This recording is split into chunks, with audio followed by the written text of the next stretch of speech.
আমার না কোনো কিছু ভালো লাগছে না গত কয়েকদিন।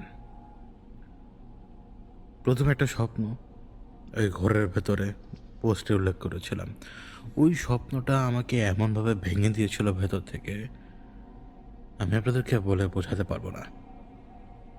ওই স্বপ্নটা দেখলাম, কি দেখলাম আমি সিম্পলি একটা স্ক্রিন, ওই স্ক্রিনে আমরা যেভাবে খবর দেখি ওই খবর দেখার স্ক্রিনেই সুন্দরভাবে লেখা মানে আ কিছু ফুটেজ তো চলছিল, ওই ফুটেজের প্রতি আমার কোনো খেয়াল নেই। শুধু লেখাটার প্রতি আমার খেয়াল আছে। সেটা হচ্ছে গাড়ি বোমা হামলা। এগুলো খুব পেইন দেয় মাঝে, মাঝে। তো ঘুম ভাঙলো ঐদিন। ওইদিন ঘরের ভেতরেই গেল। সারাদিন মন মেজাজ খুব খারাপ। একটা অশান্তি। কিন্তু এরপরে কি হলো আমি বলি। ওই অশান্তির ভেতরে ভুগছি না। মানে মাঝে, মাঝে করি কি যে নিজের ডায়েরি নিজে ঘাঁটি। তালে বেতালে অনেক সময় অনেক কিছু লিখে রাখি আন্দাজেই, বা আমি তো আবার অনেক, অনেক মেসেজ লিখে রাখি। ইভেন স্বপ্নে যদি আমি একটা সিম্পল চকলেটও দেখি, আমি ওটা লিখে রাখি। তো আমি ঘাটাঘাটি করলাম। তো টেবিলের উপরে ৬-৭টার মতো ডায়েরি তখন আমার, এগুলো আমি ঘাটাঘাটি করলাম। আমি এই ডায়েরিগুলো এমনভাবে রাখি যে আমার এই ডায়েরির উপর কারোর নজর যায় না। আমার এই ঘরের ভেতরে এই ডায়েরিটা কোথায় আছে কেউ বলতে পারবে না, যতক্ষণ পর্যন্ত ঘরের সমস্ত মালামাল কেউ ওলটপালট না করে। কারণ এক জায়গাতেই থাকবে, ওলটপালট করলে ওগুলো বেরিয়ে যাবে। তো ডায়েরির ভেতরে লেখাটা আমি দেখলাম। লেখাটা দেখলাম অনেকক্ষণ পরে। তখন মনে করুন যে ঈশার নামাজ আজান দিচ্ছে। একটা অ্যাবনর্মাল লেখা, যে লেখাটা আমার উপর দিয়ে চোখের উপর দিয়ে গেল, ওই অ্যাবনর্মাল লেখাটা ছিল এই কাওয়ার ঠ্যাং বকের ঠ্যাং স্টাইলের লেখা। মাদ্রাসার একটা সাইনবোর্ড এরকম কিছুটা প্রথমে নজর আসছিল, পরে আর খেয়াল করিনি। তো অন্যান্য পেজ ঘাটিয়ে এবং সমস্ত ডায়েরি ঘাটলাম। সমস্ত ডায়েরি আমার ঘাটা শেষ। তো আমি ইউজুয়ালি ফুড পান্ডায় বেশি অর্ডার করি। আমার অভ্যাস খারাপ আর কি। তো রাতের বেলা আমার খাওয়া স্বভাব। এই যে এই মুহূর্তে আমি আপনাদের সাথে কথা বলছি, একটু পরে আমি খাবো। এটা আমার স্বভাব। একা খাওয়ার স্বভাব। তো ওই ফুড পান্ডায় আমি অর্ডার দিই, তো রাইডার আসছে। তো রাইডারের কাছ থেকে পার্সেলটা রিসিভ করলাম রাস্তার ভেতরেই। সাডেনলি মাথার উপরে দেখলাম কি একটা মাদ্রাসার সাইনবোর্ড, এবং ওইটা দেখে না আমি খ্যাক করে একটা হাসি দিলাম তাচ্ছিল্য করেই। আমি জানি না কেন। তো তাচ্ছিল্য করে একটা হাসি দিলাম, কারণ এইখানে ৮টা মাদ্রাসা, তার উপর এখন ৯ নম্বর মাদ্রাসার কোনো দরকার আমার মনে হয় না। যাই হোক, বুঝি তো সবই আমি। আমি বাসায় চলে এসেছি। বাসায় চলে এসেছি, ওই খাবারটা রেখে দিলাম। আমার ওয়াইফ এটা গুছাবে। আমার ভাতিজিগুলা তখন এই ঘরের ভেতরে। আমি আবার পিসিটা অন করলাম তখন। ওই একটা ঘটনা আর কি, ওই ট্রেনের একটা ঘটনা রেকর্ড করা, ওই ঘটনাটাকে গোছাচ্ছিলাম, মানে কাটসাট করছিলাম ওই সময় বসে বসে। হুট করে না মাথার ভিতরে ঢুকলো মাদ্রাসার সাইনবোর্ডটা লেখা, দেখলাম কোন ডায়েরির ভিতরে। তো আবার সবগুলো ডায়েরি ঘাটা শুরু করলাম, কারণ আমার ম্যাক্সিমাম ডায়েরিগুলো দেখতে সিমিলার, শুধু একটু পুরাতন এই আর কি। তো আমি ওই ডায়েরিটা পেয়ে গেলাম, ২টা ডায়েরির পরের ডায়েরি আমি পেয়ে গেলাম, এবং পুরো লেখাটা আমি পড়লাম। মানে পুরো লেখাটা যে মানে কি পরিমাণ, এই সর, মানে পুরো লেখাটা যে কীরকম, আমি কিন্তু এটা বলেছিলাম। আপনার যদি মনে না থাকে আমি আরেকবার বলি। ওই কপাল বরাবর মাদ্রাসার সাইনবোর্ড, মধ্যে দাঁড়াইলে হাতের ডাইনে কলার ধরা, এর পেছনে যদি চাইয়া দেখ, টাইল একটা ঝোলা, লাইট মারলে করবে আলোর মতো শিকশিক। এই লেখাটা লেখা আমার। ওই সময় মাথার মধ্যে কোন জিনিসটা বাড়ি মতো জানেন?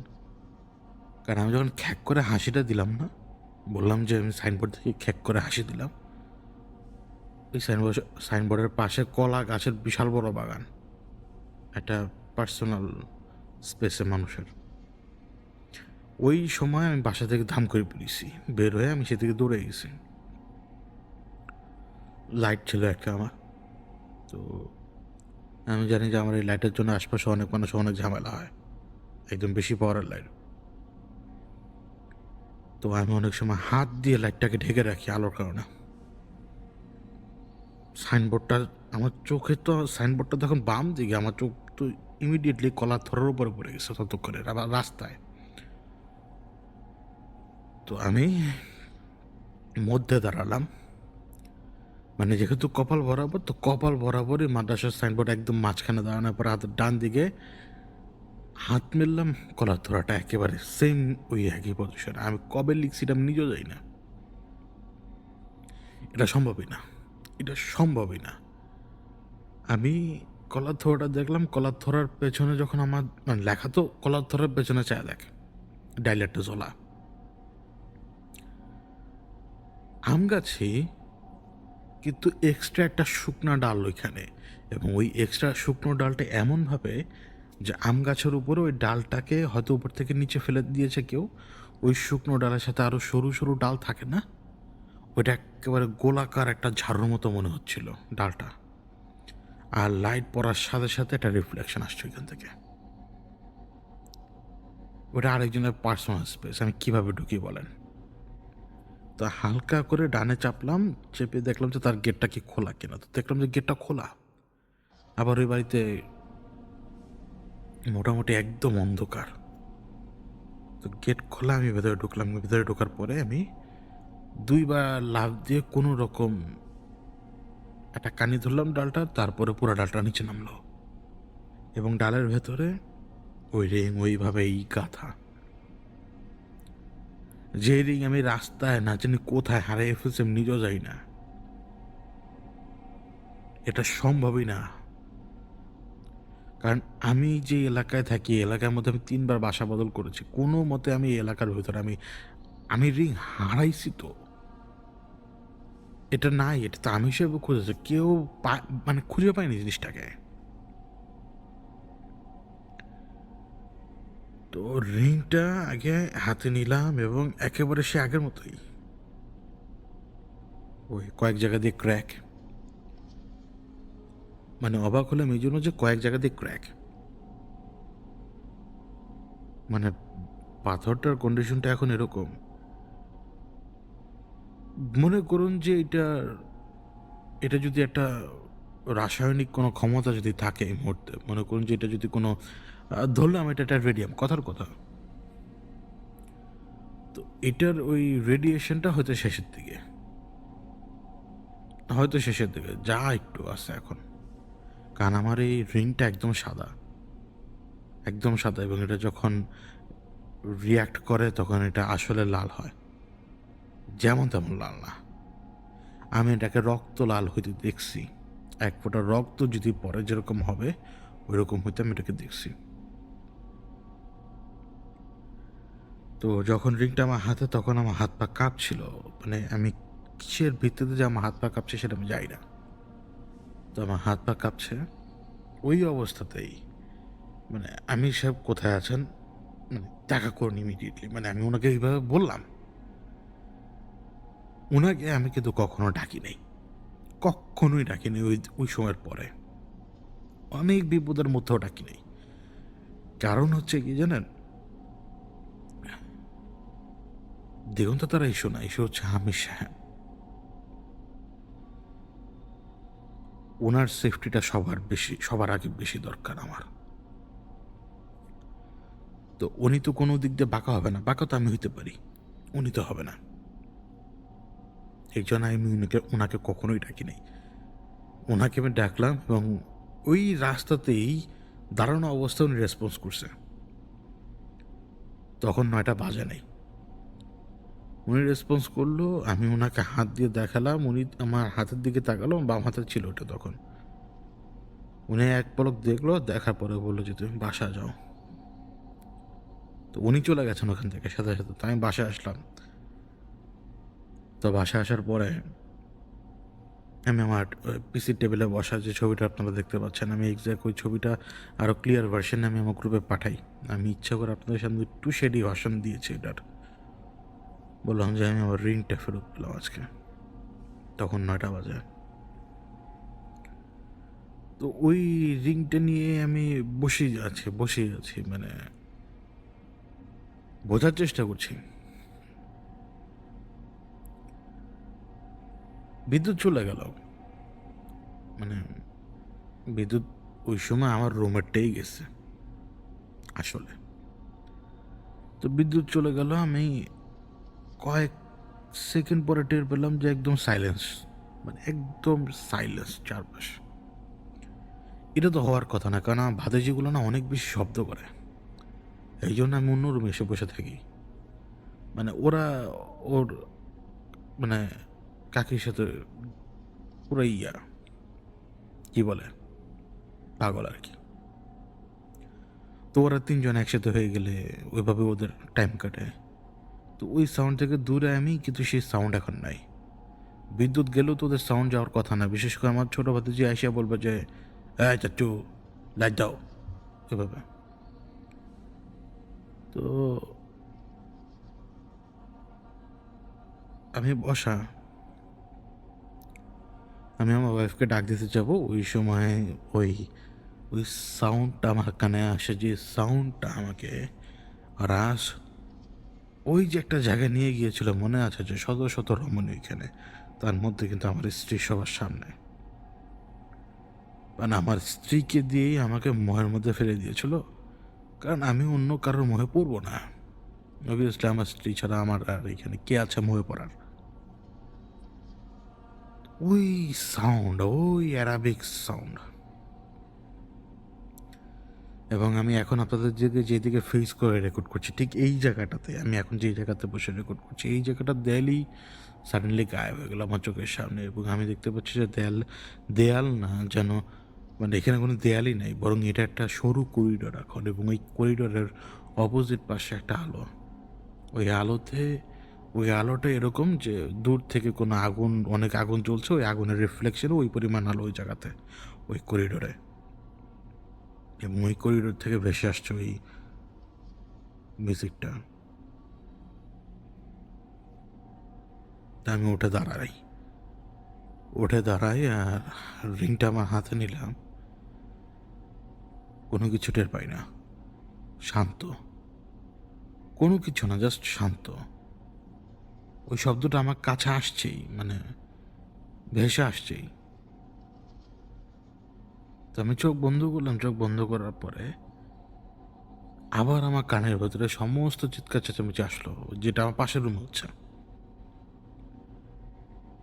তো আমি তাকানোর পরে দেখলাম যে ঘরে আলো সব ঠিক, কিন্তু আমি এই যে এখন যেই জায়গায় বসে রেকর্ড করছি আমি এইখানে এসে দাঁড়ানো।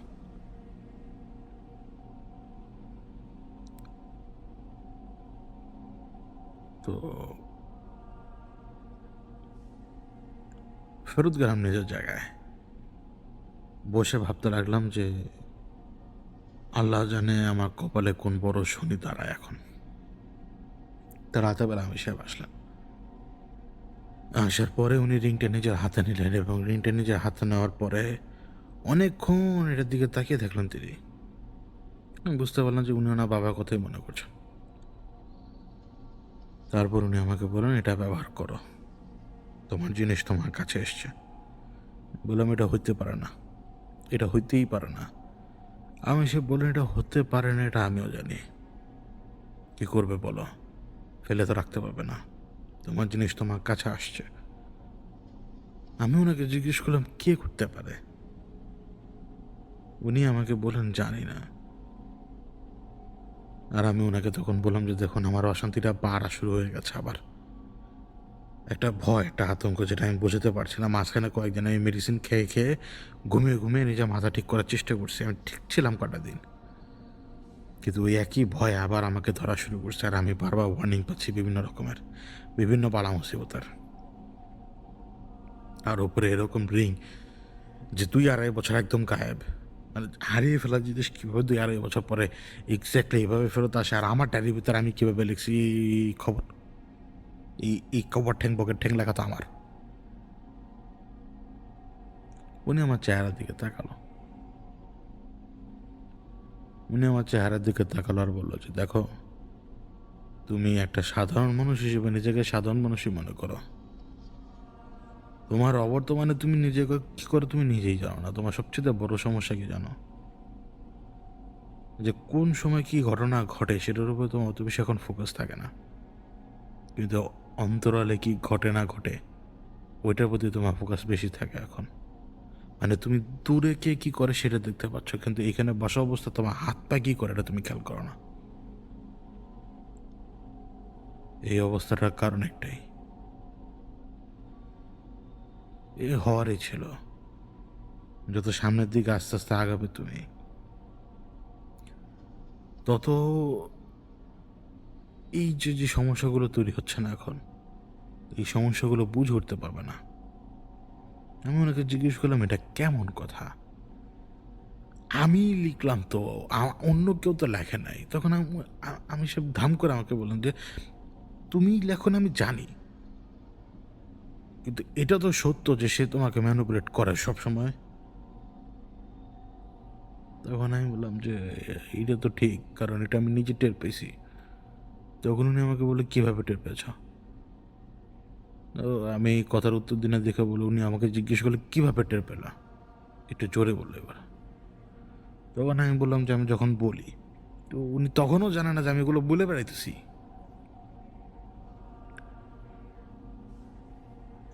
তখন আমি ওনাকে বললাম, তো উনি, আমি বুঝলাম যে উনি পারে না ওনার হাত দিয়ে আমার মানে আমার চেহারার উপরে কষাটা থাপ্পড় মারতে, উনি জাস্ট পারতেছেন এটা করতে। এখন পাখি ডাকতেছে, শুনছেন? হয়তো মিউজিকের কারণে শোনা যায় না, কিন্তু পাখি ডাকতেছে। তো এখন উনি আমাকে জিজ্ঞেস করলেন যে তুমি কীভাবে টের পেয়েছো বলো। তখন আমি ওনাকে বললাম যে মনে আছে যে ওই পারে মানে কি, মানে ওই যে বর্ডারের ওই পার আপনি ছিলেন আমার সাথে। আমি ওই ঘটনাগুলো কিন্তু বলে যাচ্ছিলাম, যা আমার চোখে আমি দেখে গেছি ওই জিনিসই, আর যা আপনি আমার সাথে করেছেন আমি ওইটাই বলে গেছি। কিন্তু যত সময় গেছে তত আমি খেয়াল করছি যে আমি যখন কথা বলি আমার কথা আটকায়, আমার কথা আমার জীবের সমস্যার কারণে আটকায়, কিন্তু ওর কথাগুলো একেবারে ফ্লুয়েন্টলি বলতে থাকি, এটা সম্ভব না। মাঝখানে এরকম হয়ে এই যে আমি ঘুমিয়ে গেছি, মানে অবস্থা এরকম যে আমি একটা ফ্রেশ ঘুম দিয়ে উঠছি। তো আপনি বিশ্বাস করবেন না, মানে আমি সাহেবকে বলেছি যে আপনি বিশ্বাস করবেন না, আমি দেখতেছি যে রেকর্ড হয়ে গেছে। তো মনে হলো যে বসে বসে মনে হয় নাক ডাকছে ওইটাই। পরে দেখি যে না, কথা ফ্লুয়েন্টলি কথা। আমি বললাম যে আচ্ছা ঠিক আছে, হয়তো আমার নিজেরই ব্রেনের সমস্যা, কোন সময় কোন জিনিস ঘটে না ঘটে ক্যাপচার করতে পারি না। তো এইভাবে চলছে কয়েকদিন, কিন্তু একদিন আমি নোটিস করছি যে কথা আমি কই না, তার উপর আমার ফোন এখন আবার কেমন জানি করে। ও কিন্তু আমার সামনে আসে না, কিন্তু আমার ফোন কেমন জানি করে। ওই শেষবার যখন আমি যে কমলার কারণে ওই বাসা যখন ঢুকলাম, তো 3টা মাস আমি ভুগছি। তারপর থেকে তো আমি আর কারো পেছনেও করি না কখনো। কেউ 100 বার ডাকলো আমি যাই না, কিন্তু ওই দিন আমার ফোন এলোমেলো হয়। আর আমার কেন জানি মনে হয় যে ও আমার সাথে কথা বলে, আমি টের পাই না। দোকানে আমি সব আমাকে বললেন যে নিয়তিতে যা আসা তাই তো হবে। তো তুমি এখন যেটা করে যাচ্ছ এই জিনিসটা তোমার মনে হয় যে করা ঠিক? আমি ওনাকে বললাম যে আমি জানি না কোনটা ঠিক, আমি শুধু এটা জানি যে আমার কথা বলার মতো কোনো স্পেস নাই। উনি আমাকে বললো যে মানুষজনকে বিশ্বাস করা কি তোমার মনে হয় যে স্পেস? আমি বললাম যে না, ওইটাও না।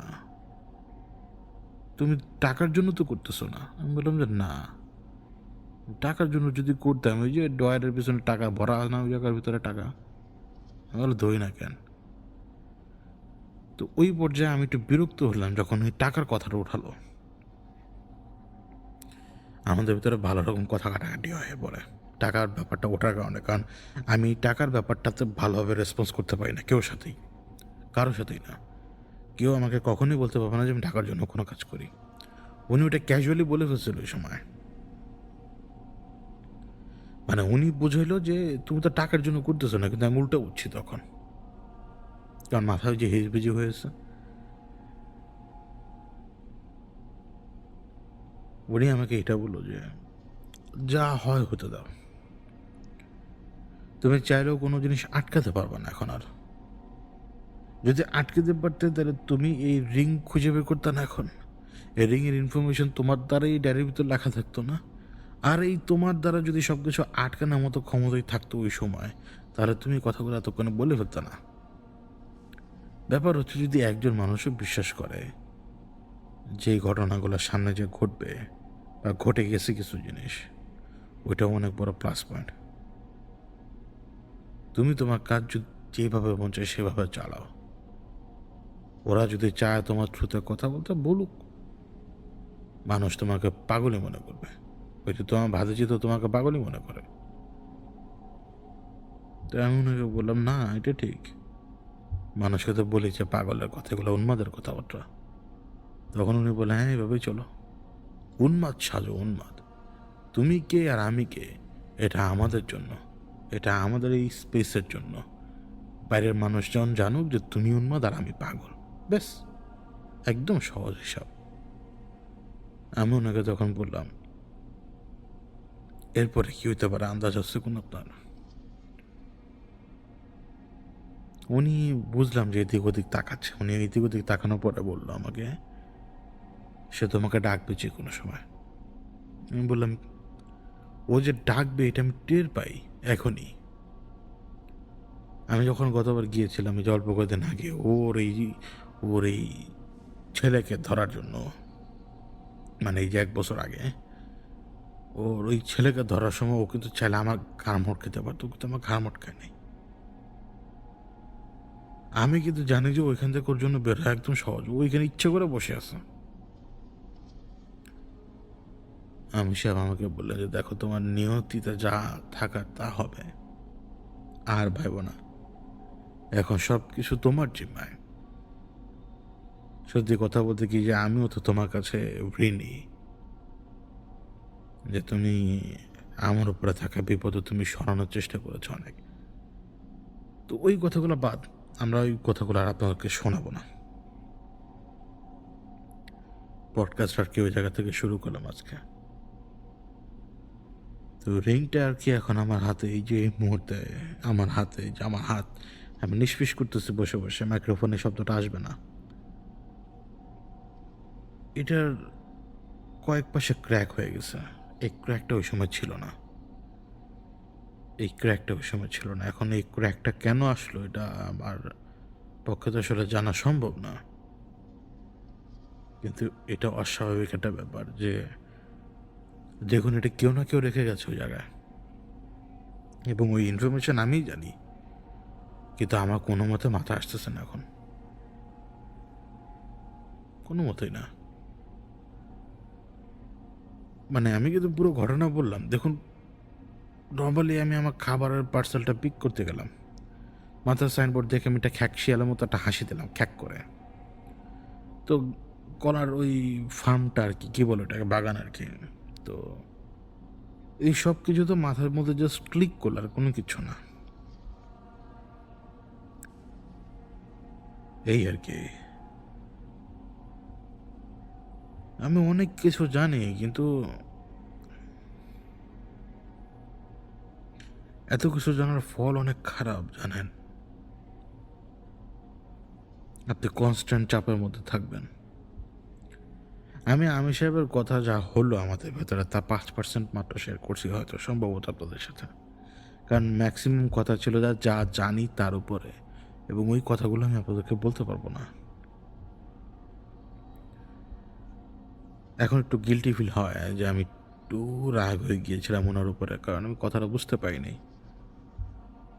ওনার ওই সিম্পল কথাটা যে তুমি তো টাকার জন্য করো না, কিন্তু আমি বুঝেছি যে তুমি তো টাকার জন্য করছো না। মানে আমার বোঝাটার মধ্যে একটা বিশাল তফাৎ ছিল। মানে হয়তো আমি টাকার জন্য করি এরকম, কিন্তু এটা ম্যাটার করে না আসলে। আমার আমার খারাপ জায়গাটা হচ্ছে কি জানেন, প্লেন আসতেছে, প্লেন। আমার খারাপ জায়গাটা হচ্ছে আমি অর্ধেকটা আমি কথা বুঝতে পারি না। আর যে সময় মাথা মতো ঠিক থাকে না, ওই সময়টা সিম্পল ভালো কথা মনে হয় যে আমার ইচ্ছা করে কেউ খোঁজে মেরে বলছে। মানে আপনি ভালো কথা বললো, আমি বলবো যে আপনি আমাকে এই কথাটা কেন বললেন, প্লেন যাচ্ছে মাথার উপর দিয়ে এখন।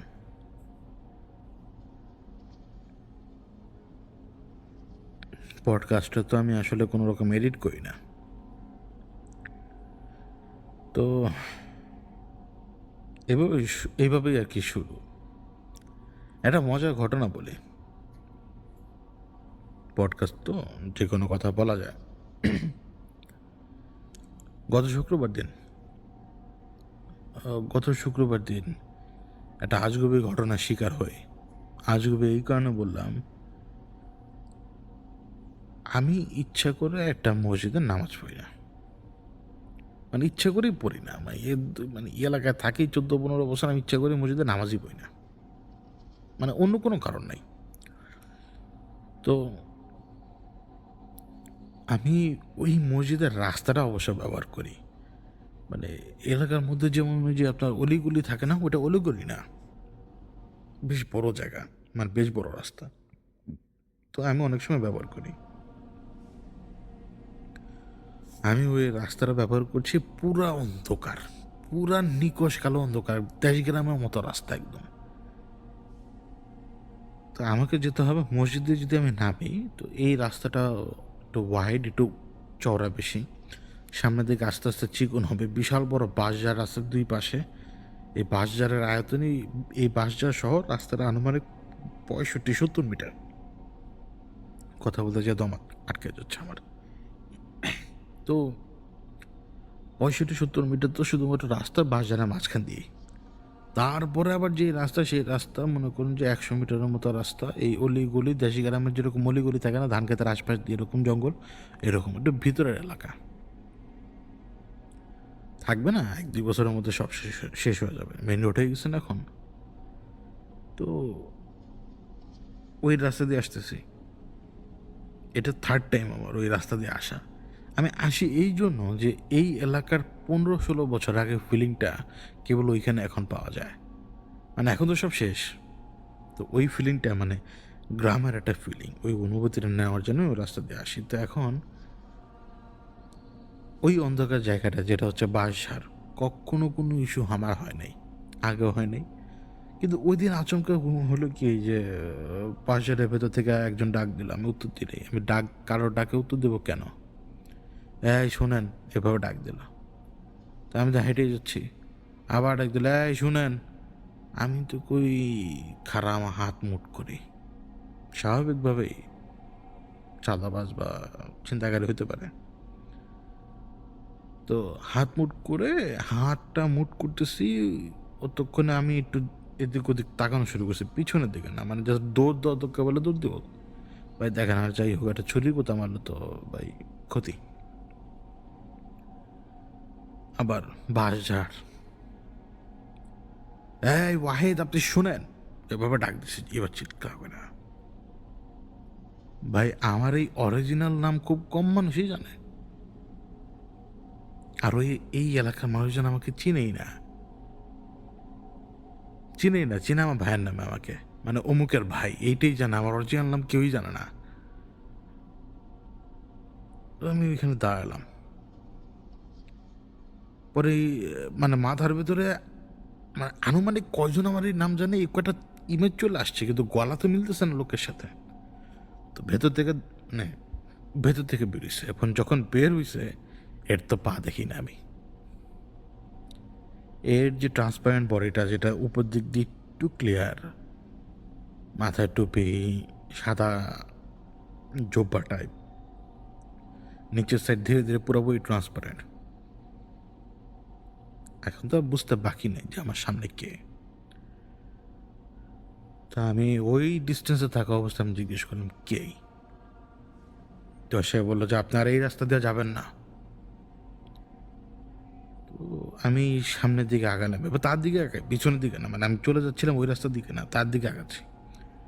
তো আমি আগে আসলাম এইভাবেই, একেবারে মানে একেবারে বুক টুক সব টান টান করে, মানে এই তো আমার স্পেশাল সাইড, বুঝেন না এইসব। এই জায়গাতে আমি হিরো, একটু ভাব দেখাতে হয়, বুঝেন না। ভাব দেখাইতেছি আর কি আপনাদের সামনে, কিন্তু আমি এরকম না। আমি খুব মাটির মানুষ, আমার পা মাটিতে থাকে। তো গেলাম, বুক টুক টান মান করে গেছি। কি সমস্যা কি তোমার? তোমাদের আমি কোনোদিন এই জায়গায় দেখিও নাই। আর এই বাস যারা মাঝখান থেকে আমি কতবার গেছি, আমি তো কোনদিন টেরও পাই না যে তুমি এখানে থাকো। তো সে আমাকে তখন বললো, আমি আসছি কয়দিন হয়েছে জানেন? তুমি কি এলাকা ভাড়া থাকো নাকি যেভাবে কথা বলতেছো যে আসছি কয়দিন হয়েছে? সে আমাকে বলে যে আপনার এখান দিয়ে যাইবেন না, আমার খুব কষ্ট হয়। বললাম কেন কষ্ট হয়? কয় আপনার সিনা অনেক বেশি ভার। আমি বললাম যে আমার সিনা অনেক বেশি ভার, এটা তো আমিও জানি। বলে না, আপনার সাথে অনেক কিছু আছে, আপনার টের পান না। আপনি যে এখান দিয়ে যান আমার অনেক কষ্ট হয়। আপনি যখন এদিক দিয়ে যান, আমি যেই দিকের যেই খেয়ালেই থাকি না কেন আপনার দিকে আমার খেয়াল বারবার যায়। আমি যদি খাবারের খেয়ালে থাকি আপনার দিকে আমার খেয়াল যায়, যদি আপনি এদিকে যান। আমি যদি ঘুমের ভিতরে থাকি তখন আমার ঘুম ভাঙার আপনার দিকে খেয়াল যায়। এই জন্য বলতেছে আপনারা এই দিক দিয়ে যাবেন না, আমাদের মতো সবার কষ্ট হয়। আমি বললাম ওরে বাবা, মানে রাস্তা হচ্ছে সরকারের, এই আশপাশের জমির মালিকেরা 2-3-4 ফিট করে ছেড়া দিবে, এরা আমারে বাধা দিব না, তুমি বলতেছো তুমি আমার বাধা দিবে? সে বলে আমি তো আপনাকে বাধা দিব না। আমি কি করবো আপনাকে? আমি কিছু করবো বলছি? আমি শুধু বলছি আপনি দিকে যাবেন না। আবারও সে গরম হয়ে গেছে। তো এবার আরেকটু কাছে গেলাম তার। তো কাছে যাওয়ার পরে আমি বললাম যে এত গরম হওয়ার রিজনটা কি তোমার? মানে নিয়ে তোর রাগ কেন? বলে যে আমি রাগ না। বললো যে কথা এরকম কেন? বলা যে আপনার কান ওইরকম শুনতেছে, কারণ আমার মুখ দিয়ে কোনো কথা বের হয় না, আপনার কানে আমার কথা পৌঁছায়। ওই কানে আমি কথা পৌঁছাই আর আপনি শুনতেছেন এমনভাবেই যে আমি আপনার সাথে ঠেটায় কথা বলতেছি। যদি বিশ্বাস না হয় আপনি খোঁজ নিয়ে দেখেন, আমি আপনার সাথে বেদবের মতো কথা বলতেছি না। আমি বললাম যে এটা কীভাবে সম্ভব মনে মনে? এটা তো অবশ্য ঠিক, ওরা তো যে মুখ নাড়ায় তো কথা বলতেছে না কেউ, কানে কথা শোনা যায়। আমি বেশি কথা বললাম না, আমি হাইটের দিক দিয়ে চলে আসছি। তো শনিবার দিন আবার ওদিক দিয়ে আসি ইচ্ছা করে। তখন রাত, হাতে অনেক বাজার। তখন মানে তখন রাত বেশি না, মানে এশার আজান দিবি একটু পরে, এরকম একটা টাইম। হাতে অনেক বাজার, অনেক ইচ্ছা করে হেঁটে আসতেছি, ইভেন দম নিতেছি বারবার। আমি আবার ওদিক দিয়ে যাচ্ছি। এবার আমাকে পেছনের দিক থেকে আবার ডাক দিল। তো সে আমাকে বললো যে শুনে যান। আমি এক্সপেক্ট করতেছিলাম ও আমাকে ডাক দিবে, আমি রাখছি, জিনিসপত্র রাখলাম জিরানোর জন্য। তো আমি মনে মনে বলি যদি কাজ করাতে পারতাম তাহলে ভালোই হতো। তো সে আমার মানে আমাকে এইভাবে সে ডাক দিল দেখানোর জন্য, মানে তার সাথে একটা বাচ্চা আছে। প্রথমে দেখলাম একটা, পরে দেখলাম আরেকটা, আরেকটা, এরপরে কাউন্টলেস, আমি জানি না কটা বাচ্চা। মানে এগুলো সব বাচ্চা 1-1.5 বছর সাইজের, কাউন্ট করতে পারিনি কিন্তু অনেকগুলা। এবং সে আমাকে বলল এখন কিন্তু আমার বাচ্চাদেরও কষ্ট হয়, আপনি যখন এদিক দিয়ে যান ওরা পর্যন্ত আপনার দিকে তাকায়, তাকায় ভয় পায়। আজব একটা কথা, মানে সে আমাকে বলতেছে যে ওদের ও, মানে আমি এদিক দিয়ে গেলাম, এখন ওর বাচ্চারা টের পায়, আমার দিকে তাকায়, আর ওরা আমাকে দেখে ভয় পায়। আজব না? তখন আমি আর কোনো কথা বললাম না, ইচ্ছা করে উঠে জিনিসগুলো নিয়ে চলে আসছি। মানে আজকের কথা বলি, এখন যে আমি রেকর্ড করা শুরু করলাম, মানে যখন রেকর্ড করা শুরু করছি তখন হচ্ছে 1:37 বাজে, মানে রেকর্ড করা শুরু করলাম আর কি। তো এই আজকে রেকর্ড করা শুরু করার আগে তখন আমার ওই যে সাজ্জাদ ভাইয়ের সাথে কথা হয়, 10টা কত জানি সাজ্জাদ ভাইয়ের সাথে কথা হয়। এরপরে আমি ইচ্ছে করে বাইরে বেরোই, বাইরে বের হই এবং 15 মিনিটের মতো বাইরে ছিলাম। ওই 15 মিনিটে কিন্তু আমি ওই মসজিদের সামনে যাই, এবং মসজিদের সামনে মেন রোডে দাঁড়ানো অবস্থা, মানুষজন নাই, কারণ ঠান্ডা, হালকা হালকা কুয়াশা। তো আমি ডাক দিলাম, কীভাবে ডাক দিলাম জানেন? ওইখানে দাঁড়ানো অবস্থায় আমি জানি তো আমি কার কথা চিন্তা করতেছি, কিন্তু তার নাম জানি না। আমি শুধু কনসেন্ট্রেট করলাম এটাই যে তুমি ওইখানে আছো, এখানে আসো, তোমার সাথে আমার কথা আছে। এ আবার তখনই মসজিদে ছিল। তো সে ওখান থেকে রেসপন্স করছে মসজিদের ছাদ থেকে। তো সে বলল যে সে আসতেছে। প্রায় ১-২ মিনিট পরে আমি দেখলাম যে সে মসজিদের নিচতলার বাম পাশে কর্নার থেকে জঙ্গলের ভেতর থেকে বেরোচ্ছে। তো সে বের হয়ে আমার সামনে আসছে। মসজিদের ভেতরেই লাইট, বাইরে পুরো অন্ধকার। আমি তাকে জিজ্ঞেস করলাম যে, "তোমার সন্তানরা যে ভয় পায়, এই কথাটা তুমি আগে বলো নাই কেন?" বলল যে, "বলছি, আপনি শোনেন নাই। আপনি অনেক কিছু একসময় একই জায়গায় বসা অবস্থায় ভাবতে থাকেন। আপনি অনেক কিছুর উপরে নজর রাখতে পারেন না।" তখন আমি বললাম, "হ্যাঁ, আমাকে এটা সবাই বলে। কিন্তু আমাকে বলো, তোমার বাচ্চারা ভয় পাবে কেন?" সে তখন আমাকে বলল, "ওরা বাচ্চারা যখন নোটিস করে যে এদিক দিয়ে আমি যাচ্ছি, তো ওরা নোটিস করে, এইজন্য ওরা তাকায় আমার দিকে। তাকানোর পর ওরা নাকি দেখে যে আমার ২ কাঁধের উপরে মানে পা রেখে কেউ দাঁড়ানো। মানে আমার ২ কাঁধের উপরে কারো পা, এবং তাকে দেখি নাকি ভয় পায়।" তো আমার অজান্তে না আমি আমার এই মুহূর্তে আমি আপনাদের সাথে কথা বলা অবস্থায় দাম করে আমার বাম কাঁধের উপর আমার ডান মানে হাত দিয়ে চেক করতে গেলাম। মানে মানে সেও বলে, মানে ২ টা পা দেখতে পায়। বাট আমি তখন জিজ্ঞেস করলাম যে, "তোমার বাচ্চারা ভাই তুমি দেখো?" সে বলল যে, "না, আমি শুধু হাত দেখি।" আমি বললাম, "এক্স্যাক্টলি, এটা হাত, এটা পা না।" বলে, "হতে পারে। বাচ্চারা যা দেখে তা আমি তা দেখি না।" ওকে আমি আসলে কনফার্ম করে আসলাম যে আমি আর ওদিকে যাবোই না। তোর বাচ্চাদের আর কোনো সমস্যা হবে না। কিন্তু ভাবতে পারেন যে হাত কিসের? এই জিনিস আমার সাথে আছে, আমি জানি, আমি বুঝি। এইগুলা কিসের ছোঁয়া এটা তো আপনারাও জানেন। কার হাত, কিসের হাত, এগুলো আপনিও তো বুঝেন। মানে নোটিস করে সেই হাতের কারণে। এই আমি মানুষ, আমার জন্য নোটিস করে না কেউ। এটাই আরকি ব্যাপার। তো আজকে শুরু করলাম আরকি ২ টা মিসগাইডেড ঘটনা দিয়ে। আর রিং দেখি না আর কয়দিন কি হয় না হয়। এ তো আমার সাথেই ছিল অনেক। আর একটা লং টাইম সে আমার সাথে ছিল। তো সে তো প্রায় ২-২.৫ বছর মিসিং একদম। সেই chaotic কন্ডিশন সময়, সেই chaotic কন্ডিশনের ভিতরে কখন যে আমি এটা হারিয়ে ফেলছি আমি জানি না।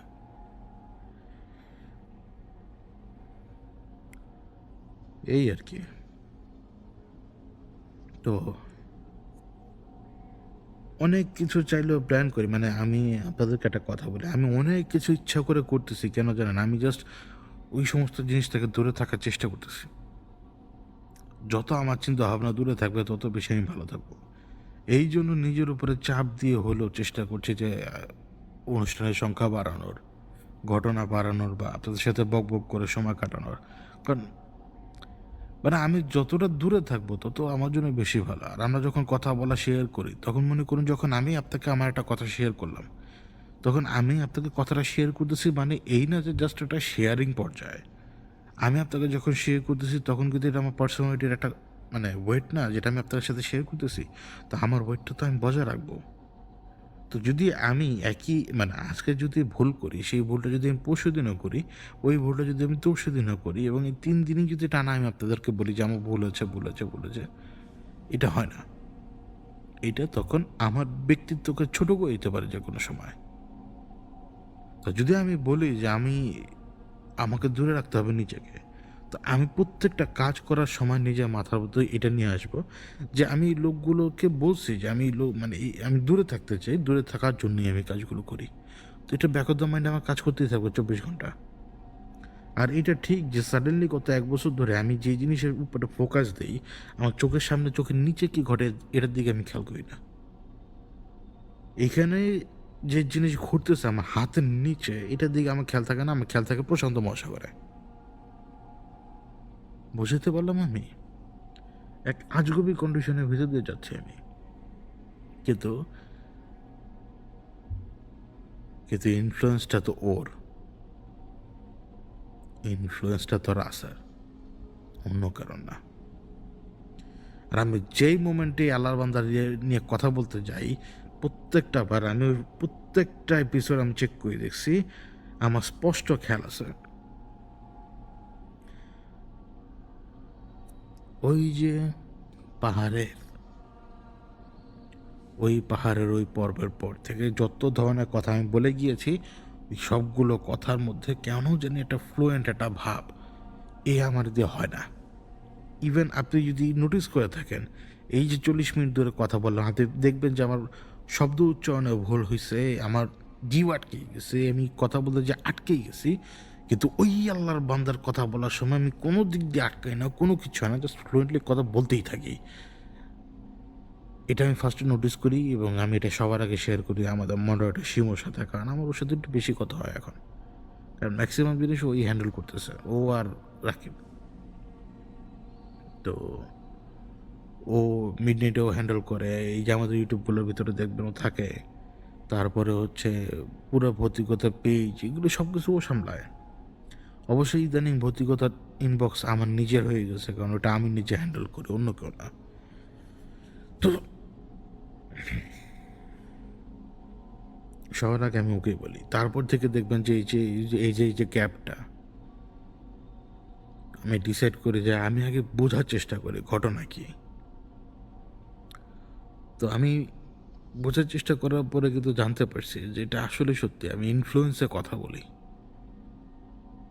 কমপ্লিট ইনফ্লুয়েন্স হয়ে কথা বলি তখন। এই জন্য কোনো জড়তা থাকে না, কোনো কিছু থাকে না। ইভেন আপনি আমার ঘটনাগুলো বের করেন,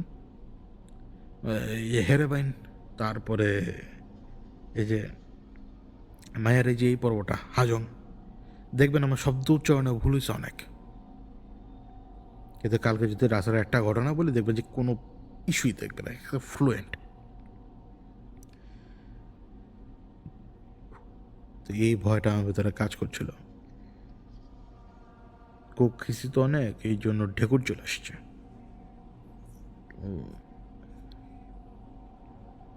এই হলো যে অবস্থা, কোক না আর কি, মোজো ব্র্যান্ডিং একটা ফ্রি ফ্রি ব্র্যান্ডিং করে দিলাম মোজোর। তো যাই হোক, আমি কোকা কোলা খাই না, এটা আমার কেমন জানি পেশাদ লাগে, ফালতু। তো এই হলো যে অবস্থা। আর একটু ব্ল্যাঙ্ক হয়ে গেছি তো আজকে, তো অন্য কোনো সাবজেক্ট নিয়ে কী কথা বলবো মাঝে মাঝে বুঝি না, কিন্তু গরু ছাগল আর রাম পাঠা নিয়ে একটু কথা বলি।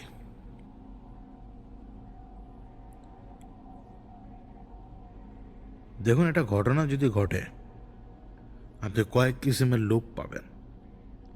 প্রত্যেকটা ঘটনা ঘটার পরে দেখবেন যে কয়েক কিসিমের লোক সাডেনলি এক্সপার্ট হয়ে যায়। যেমন ধরেন যে বাচ্চাটা যে পড়ে গেল, তো বাচ্চা পড়ে যাওয়ার পরে বাচ্চার মার দোষ ধরার জন্য এক শ্রেণীর বেশ্যা বসে আছে, এবং বেশ্যা বলতে আমি নারী বলি নাই, পুরুষ এবং নারী দুইটাকে একসাথে মিলে বেশ্যা বলছি, আমি বলে দিলাম। এক শ্রেণী বেশ্যা মায়ের দোষ ধরতে বসে গেছে, আরেক শ্রেণীর এক্সপার্ট বলা শুরু করছে এইভাবে এইভাবে উদ্ধার করা উচিত। আরেক শ্রেণীর উন্মাদ গালিগালা শুরু করছে যে কোন দেশে থাকি, কি করে না করে। আরেক শ্রেণীর উন্মাদ মনে করেন ফায়ার সার্ভিসের শুধু কোনো কারণ ছাড়াই গেলিছে।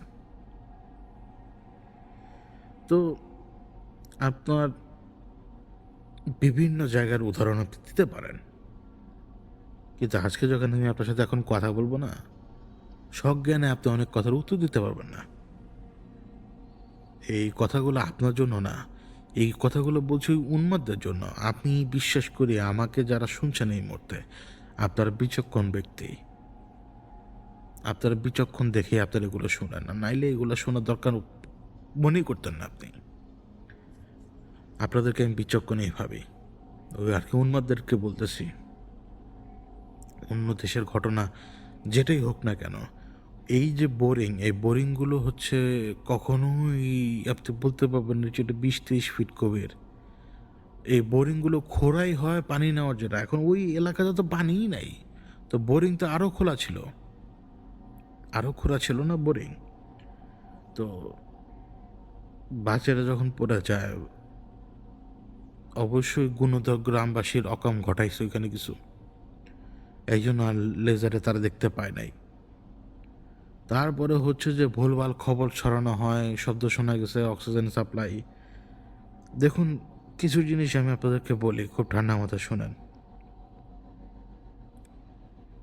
এই এক্সপার্টের গোষ্ঠী উদ্ধার করি, এই বেশ্যাদের গোষ্ঠী উদ্ধার করি, এরা এক একটা হলে মানে অশিক্ষিত, মানে এরা, এদের জন্ম কেন হয়েছে মাঝে মাঝে আমি বুঝতে পারি না। কারণ কি জানেন, এদের আমার মনে হয় যে এই যে আল্লাহ যে দুনিয়াতে বিভিন্ন মশা আর এই যে মাকড় তৈরি করেছেন, এরা তো একটা সাইকেলের পার্ট না?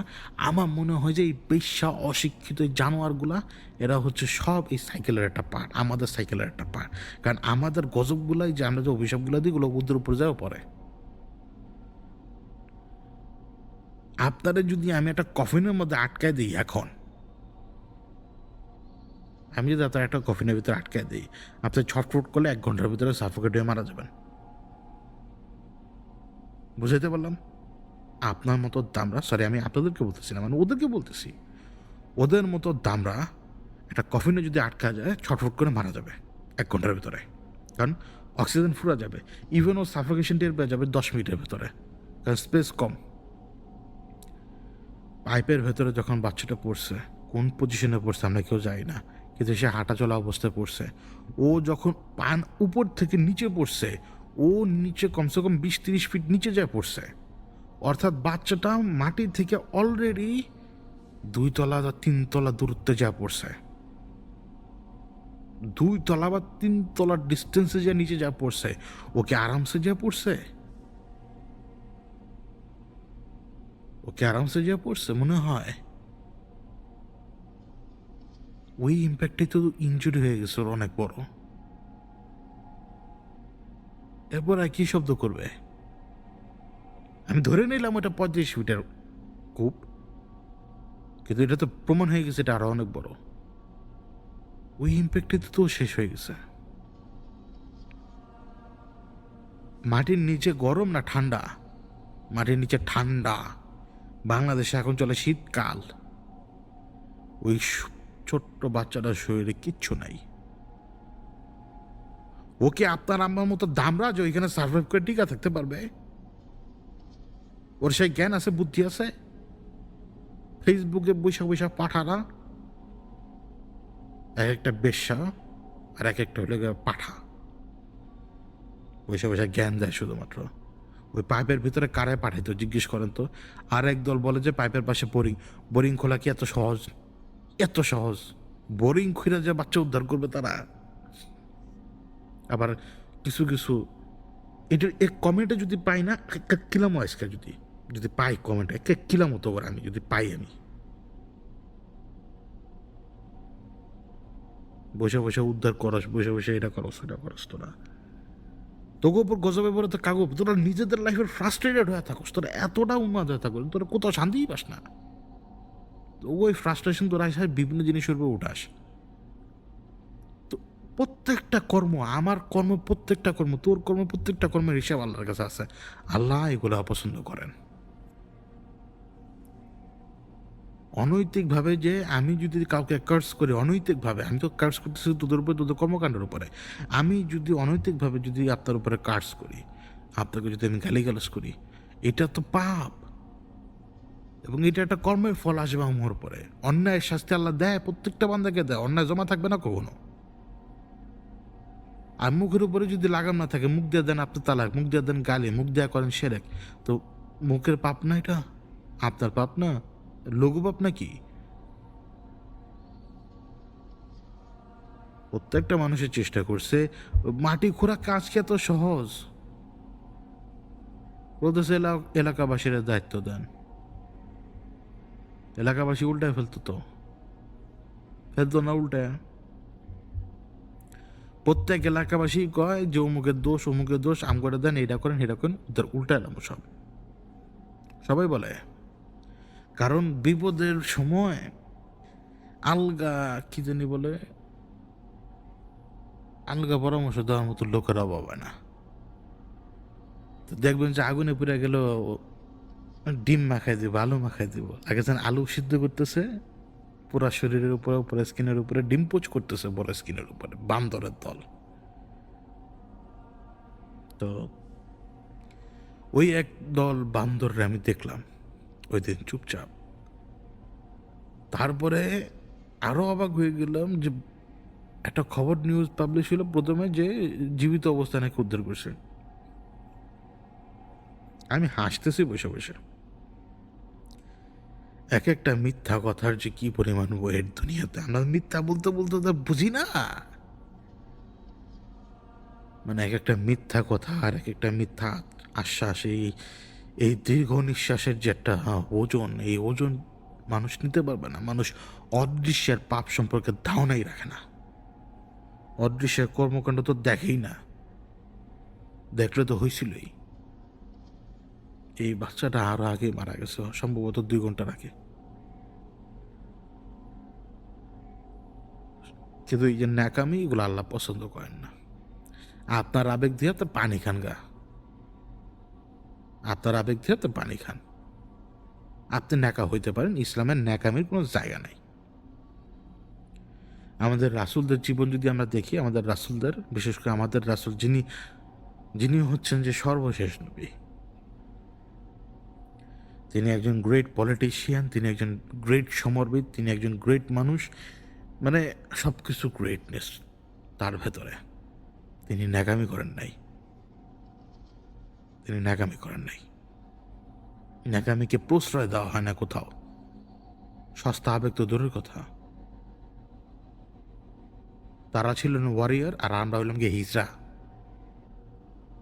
বুঝাইতে পারছি? তারা ছিলেন ওয়ারিয়ার আর আমরা হইলাম গিয়ে হিজড়া।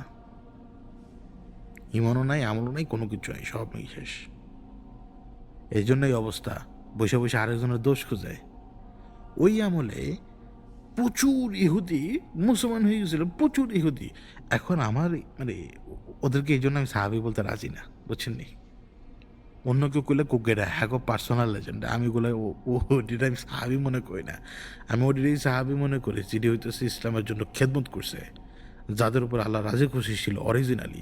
ওই বিদায় হজার ভাষণের পরে যে কয়টা মুসলমান হয়েছে এটাও একটারও আমি বিশ্বাস করি না। কিন্তু ওইটা হইতেছে মক্কা বিজয়, ইসলামের বিজয়। কিন্তু বিশ্বাসঘাতক তো আসছেই, বাদ দিলাম ওই সাবজেক্ট। তো ওই ইহুদিরা দলে দলে মুসলমান হইল, দলে দলে মুসলমান হইয়া ওই এক্সাক্ট এই কামই করছে যেই কাম এখন আপনারা করতেছেন। কেওস তৈরি করছে, বৈশা বৈশা গুজব তৈরি করছে, রটনা রটাইছে, মিথ্যা কথা কইছে, অমুকের কথা তমুকের কাছে যা কইছে, তমুকের কথা তমুকের কাছে যা কইছে। বই টই তো তোরা কিছু পরশ নাই, শিখস তো নাই কোনো কিছু। কোরআন শরীফের সূরা কয়টা আছে সেটা দিয়ে গেলেও পারবি না কইতে, পারা কয়টা আছে সেটাও কইতে পারবি না। তো তোরা এক্সাক্ট এই কামই করতেছ যারা ওই ইহুদি সোকল সাহাবা, যারা মানে যারা মুসলমান ছিল, সোকল সাহাবি আর কি। ও সাহাবি কইতে তো আমার শরম করে। ওই গুপ্ত ঘাতকেরা যে রোলটা প্লে করছে, অরিজিনাল সাহাবাদের চাইতেও বেশি অভিনয় করছে বড় সাহাবা হওয়ার, তাদের মতো তোরা লেগে সবচেয়ে বড় বিস্ফোরা প্রত্যেকটা সমাজের জন্য। প্রত্যেকটা সমাজে তোদের মতো লোক ছিল। আগের নিকৃষ্টতম ঘটনাগুলো পাড়া বেড়াইতে যাওয়া তারা করছে, তোরা এখন বসে বসে ফেসবুকে করতেছিস। তো আমার কপাল ভালো যে আমি ওগুলোতে ঢুকি না, কিন্তু ওই যে 2-1টা পোস্ট করতে যা ঢুকি, তো ওই 4টা-5টা পোস্ট আমি দেখি নিউজ ফিডের। ওদিকে আমার আইডিয়া আছে ভালোই। তো এই যে কাজ আমরা করতেছি, নিজেদের ভিতরে সমস্যা তৈরি করি, নিজের অতি মাত্রায় জ্ঞানী মনে করি, অথচ অগ একটার মানে একটার যদি মনে করেন যে কোনো দিক দিয়ে মনে করেন যে একটা রড ঢুকে গেল পেটের ভিতরে, আরেকজনে কব আরে ডাক্তার কি ট্রিটমেন্ট করে, রড বের করা কি এত কঠিন নেই? যে রড ঢুকে গেছে পেটের ভিতরে, সেই রড ওইভাবে টান দিলে যে কত বড় ক্ষতি পারে তুই জানোস না? সিম্পল হিসাব। তখনও তুই ডাক্তারে হিগাবি যাও, আমি আপনার ডাক্তারি জানেন? এগুলো তোকে অবস্থা। এরপর একটা মজার কথা বলি, আমি ওই একটা চ্যানেলে দেখতেছিলাম, মানে আমার তো আবার যে গ্যাজেটের প্রতি একটু আগ্রহ, মানে আমি তো যে টুকটাক ইলেকট্রিক্যাল জিনিস খুব পছন্দ করি। তো ওইখানে একটা ওয়াইফাই মেশিন দেখা দিছিল, ও কোনো কিছু রিলেটেড। কমেন্টে দেখলাম কি ভাই জানেন, 3-4টা বাঙালি হালা ছ্যাচ্চোর চোরের জাত, মানে মানে কি বলি, মানে ছ্যাচ্চোর চোর, মানে মানে ওই ওই ওয়াইফাই মেশিনটা সম্ভবত কয়েন দিয়ে অপারেট হয়, ওই ছ্যাচ্চোরা জাত বলে, মানে ওয়াইফাই হটস্পট লাগায় তার 40 জনের সার্ভিস দেওয়া সম্ভব, মানে কি পরিমাণ চোর, মানে অন্তরের ভেতরে চুরি দুর্নীতি ছাড়া কিচ্ছু নাই, এরা এই আরেকজনের জ্ঞান দিবে। এ বাঙালি জাত যখন পেট থেকে মাটিতে এসা পড়ে না, এই পেট থেকে মাটিতে এসা নামার লগে লগে এ সবার আগে শিখে কি জানেন, কালা আর ধলা, এরপরে শিখে কি টাকা, আর কি জানি কয় ওই যে থাক করলাম না, টাকার পরে একটা জিনিস, এই দুইটা জিনিস পরে ভালো করে ছিঁড়ে। অ্যান্ড টাকা কেমনে, এইভাবে এইভাবে ওইভাবে ওইভাবে ওইভাবে ওইভাবে কামাই করো। তার মধ্যে একটা সবচেয়ে বড় জিনিস কি জানেন, বাঙালি না প্রচণ্ড হিংসুক, আরেকজনের উন্নতি সহ্য করতে পারে না, মানে গেজাবেই, বাঙালি সেখানে গেজাবেই, এটা বাঙালির কাজ। তো ভাই বোন জন্মই হয় চুরির বিদ্যা নিজের ভিতরে ইনবিল্ট লইয়া, যা দেখেন যে মায়ও বাপ চুরি করলো মা সাহা দেয়, না সারা দেয়, বা মা সাহা দেয়, বিভিন্ন ঘটনা বিভিন্ন কিছু চলতেই থাকে।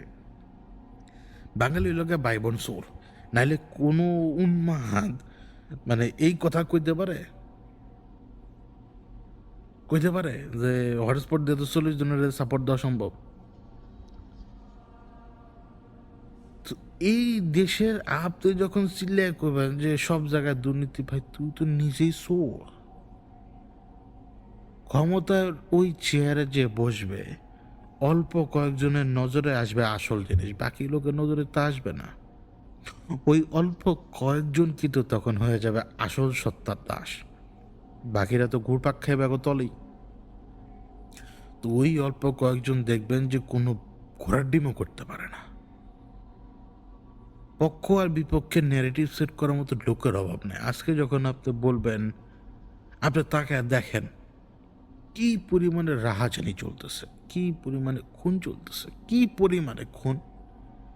তো এই খুনটা হবে কেন, এই খুনের ঘটনাগুলো ঘটবে কেন, যখন আপনার জায়গা মতো সঠিক লোককে রাখেন নাই, যাকে দমানো যায়, মানে যাকে দমানো যায় না তাকে রাখেন নাই, তাকে রাখছেন যারে উষ্টা দেওয়া যায়, কিলানো যায়, ধাক্কাও মারা যায়, থুতু মারা যায় এর উপরে, এরকম লোক রাখছেন আপনি আপনার ক্ষমতা।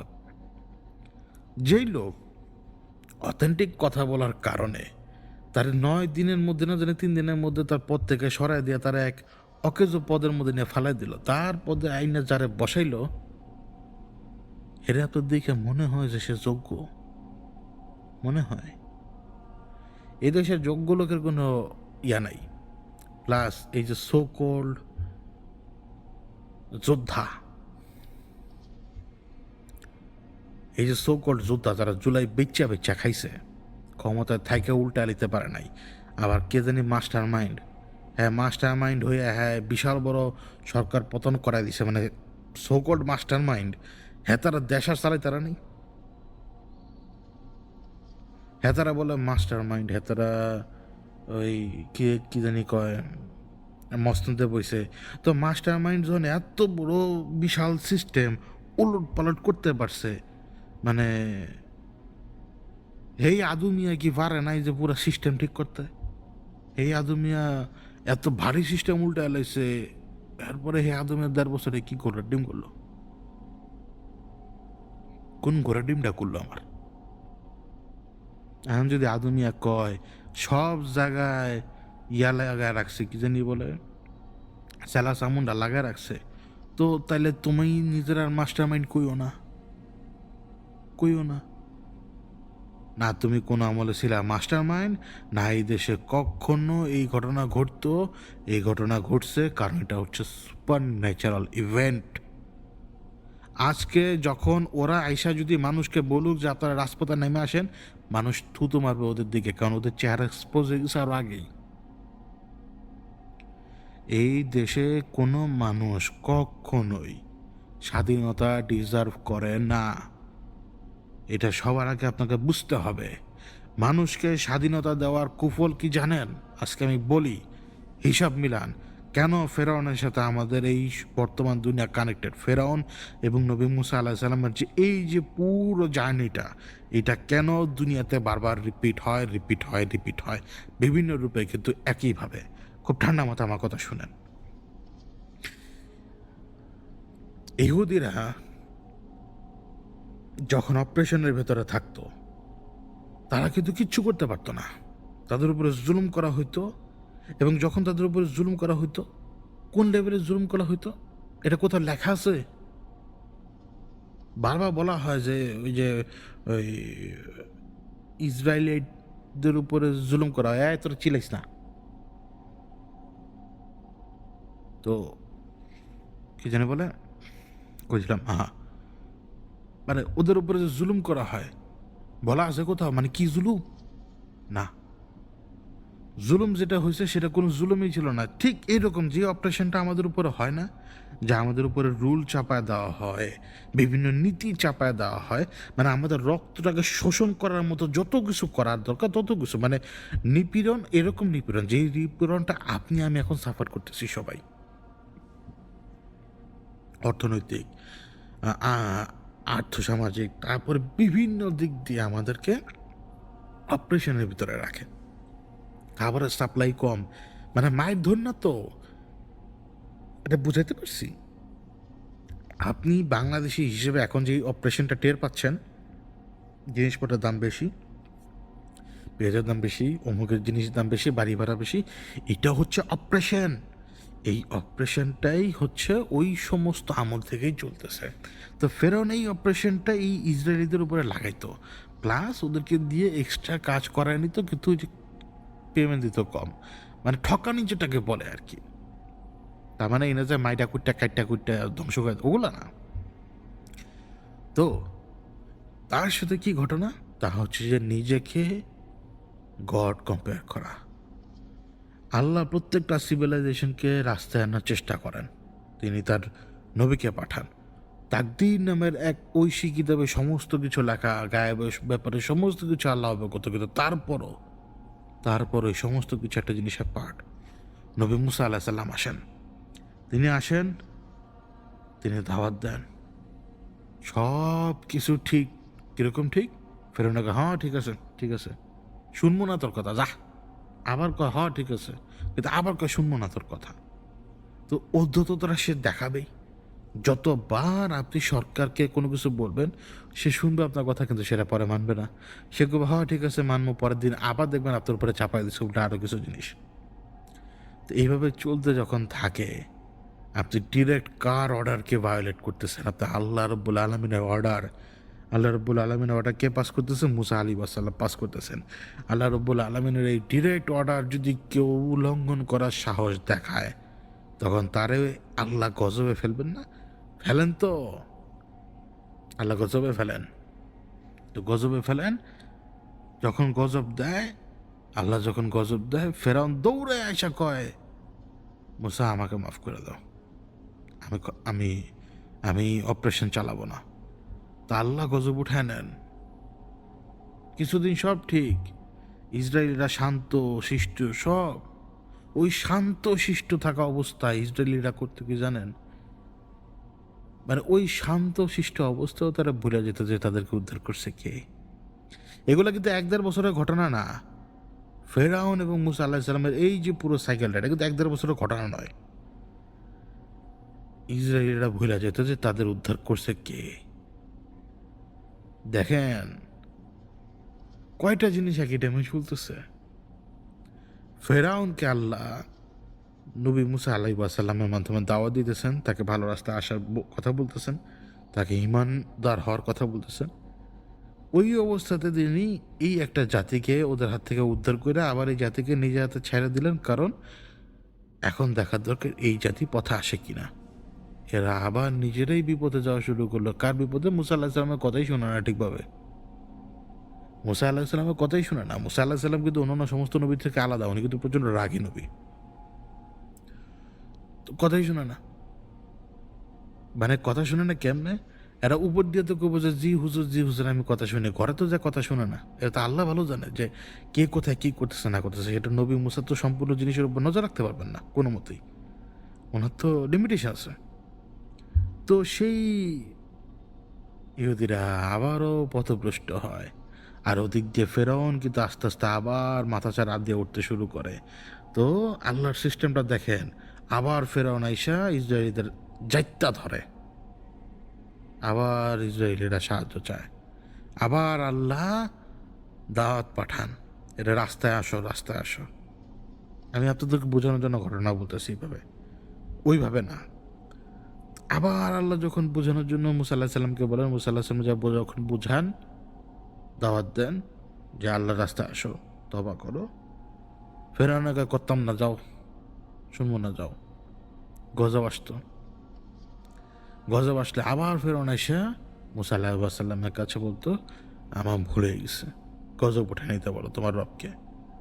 সেও জানে যে রব নামে একজন আছেন, স্রষ্টা আছেন, সেও জানতো, কিন্তু কিন্তু ওই যে ঘামান্ড, হিংসা, অহংকার। এখন যখন আবার ইসরায়েলিরা শান্তি পেত ফেরত, ব্যাস অনেক খুশি।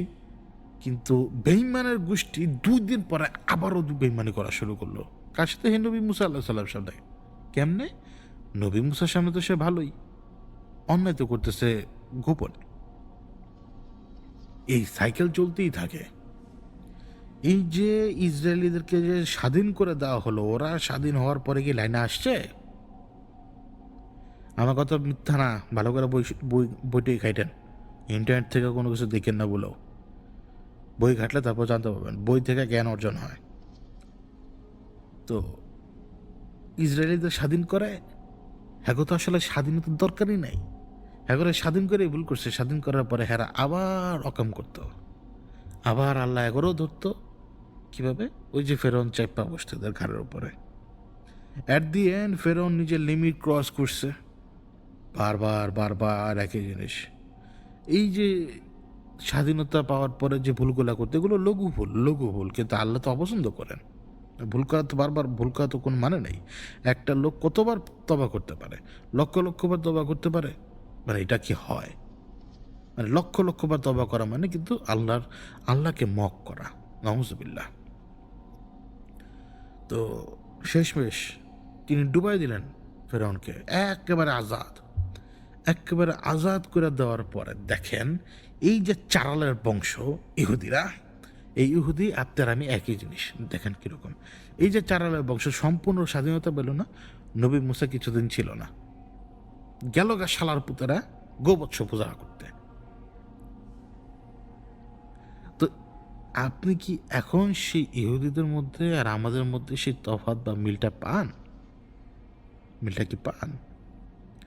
আমাদের উপরে যে অপারেশন চাপায় দেন আল্লাহ, এটা হচ্ছে আমাদের কর্মের ফল, এবং আল্লাহ আমাদেরকে স্বাধীন করে দিলেন। সুযোগ ছিল নিজেদেরকে ওভারকাম করে রাস্তায় আসার, কিন্তু আমাদের চারিত্রিক সমস্যা হচ্ছে একটাই, যে আমরা চরিত্রের দিক দিয়ে ওই ইহুদিদের মতোই, ওই চরিত্রের দিক দিয়ে ইহুদিদের মতোই। স্বাধীনতা পাওয়ার 2 দিন পরে এনজয়িং দ্য ফুল ফ্রিডম, যা মন চাতা, অর্থাৎ যা নিষিদ্ধ তা করা। এখন আপনার কাছে মনে হয় কোন জিনিস নিষিদ্ধ? দাঁড়ায় ভাই, 1 পয়সা কেউটা খাওয়াই নিষিদ্ধ। এই গণতন্ত্র নামক জিনিসটা নিষিদ্ধ। যাই যে সে কখনো খলিফা হইতে পারবে না, খলিফা হওয়ার জন্য যোগ্যতা প্রয়োজন। এক নেতা থাকবে, এক নেতা, সে হইতে পারবে না, আমি হইতে পারবো না, আপনিও পারবেন না। একজন নেতার ভিতরে সেই কোয়ালিটি থাকা প্রয়োজন। গণতন্ত্র হচ্ছে রাবিশ, তারপরে সেটার ভিতরেই এখনো পড়ে আছেন। আচ্ছা, সেটাকে আপনি ঠিকঠাক করতে পারতেন, কিন্তু করেন নাই। আমাদের দেশের রাজনীতি নিয়ে আমি কথা বলবো না, কারণ আপনারা আমার চাইতে সবাই ভালো জানেন কী অবস্থা, কী অবস্থা চারপাশে। তো এই যে এখন যে ঘটনাটা ঘটলো, ওই অবস্থা থেকে মানুষ আসলে ফিরে আসে না, জানেন? যে ড্যামেজের কথা শুনতেছি আমি। কিন্তু তারপরও রেয়ার রেয়ার কেসে অনেক বান্দাকে আল্লাহ মাফ করছেন। ইভেন আমার ছোট ভাই তো বড় উদাহরণ আমার চোখের সামনে। এই জন্য মানে আশা রাখেন, কিন্তু আবার আশা রাখেনও না। বাকিটা আল্লাহ ভালো জানেন। অদৃশ্যের মালিক তিনি, জান আর মতের মালিক তিনি। কিন্তু যদি আপনি জিজ্ঞেস করেন আপনার কাছে খবর ছিল না, সবই ছিল ভাই। Damn care, damn care, damn care. বুঝতে পারলেন? ওই সিটে বসা প্রত্যেকটা মানুষ জানে কখন কি করতে হবে না করতে হবে, আর কোন জিনিস হইতে দিতে হবে, কোন জিনিস হইতে দেওয়া যাবে না। সবাই তা জানে। অল্প কয়েকজন, 9 জনের মতো আর কি, 9 জনের মতো। বাকি দুনিয়ার কেউই জানবে না যে পুরো সিস্টেমটা চলতেছে কিভাবে।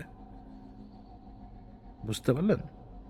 আজকে যখন এই যে ফেসবুকে বিভিন্ন রকমের গাধা গরু, গরু ছাগল মহিষ ভেড়া এই সমস্ত পালের বিভিন্ন রকম থিওরি মিওরি শুনি না, তখন খুব হাসি আসে। মানে মানে ব্যাপার হচ্ছে কি, ওই মসনদের ওই চেয়ারে যেই বসবে সেই জানোয়ার হয়ে যাবে। আর এই সব কিছু ওই চেয়ারগুলোতে যাওয়ার জন্যই।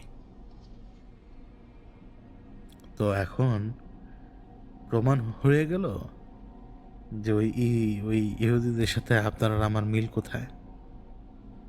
লোভ, লোভ, লোভ, লোভ আর লোভ। মানে এত দরকার, মানে আপনার আর শেষ হবে না, আর পোষাবে না কোনো দিক দিয়ে। তো এইটুকুই, বক বক বাড়াবো না, ভালো হয়ে যাব ভালো। এই পলিটিক্স এই সমস্ত গান্দা জিনিস এগুলো খুব খারাপ জিনিস, এবং এত এক্সপার্ট হয়েন না। 2 দিনের পরে কি বাতারে কর্ণ। ফেসবুকের অবস্থা হচ্ছে এরকম, এক্সপার্টে ভরপুর। আর ওই এক্সপার্ট কি জানেন ভাই, আপনি যেই লোকটার এক্সপার্ট কমেন্টটা দেখবেন না, ওর আইডিতে ক্লিক করার পরে বুঝবেন যে কত বড় জাইল, কত বড় মূর্খ, কত বড় টাউট। আসলে ও নিজেই আরেকজনের কপি পেস্ট করা কমেন্ট এটা নিজে চলতেছে। মানে কি কমো,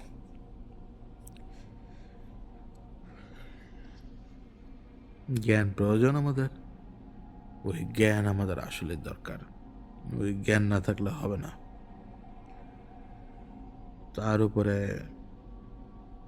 আরেকটা ট্রেন্ড আমি দেখি মাঝে মাঝে, ইনভেস্ট করেন। ট্রেন্ড ট্রেন্ড ইনভেস্ট করার ট্রেন্ড। আর এই জায়গায় ইনভেস্ট করেন ভাই, মানে লাখে 5 লাখ টাকা, সরি বছরে 5 লাখ টাকা উঠবে। কাকড়া ইনভেস্ট করেন, অমুক জায়গায় ইনভেস্ট করেন, অমুক মুরগিতে ইনভেস্ট করেন, তমুক মুরগিতে ইনভেস্ট করেন। ইনভেস্ট করার 1 বছরের মাথায় দেখবেন সব কিছু শেষ, ঠুস, চিরো চিরো চিরো।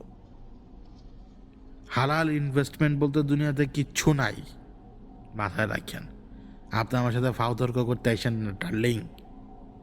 আপনি যদি মানে হালাল ইনভেস্টের কথা শুনে কারণে যে টাকা লাগান না, প্রথম বছরে তো লাভ পাইছেন, 2-3 বছর পরে যদি টাকা না পান না, আমার এসে কইেন। হালাল ইনভেস্টমেন্ট গোড়ার ডিম, এটা হইতেছে নতুন সিস্টেম ব্যবসা, বা 2 নম্বরের নতুন সিস্টেম হালাল। আপনি দেখবেন যে সমানে ওই অর্গ্যানিক নাম দিয়ে অনেক কিছু বিক্রি হইতেছে, মানে অর্গ্যানিক, মানে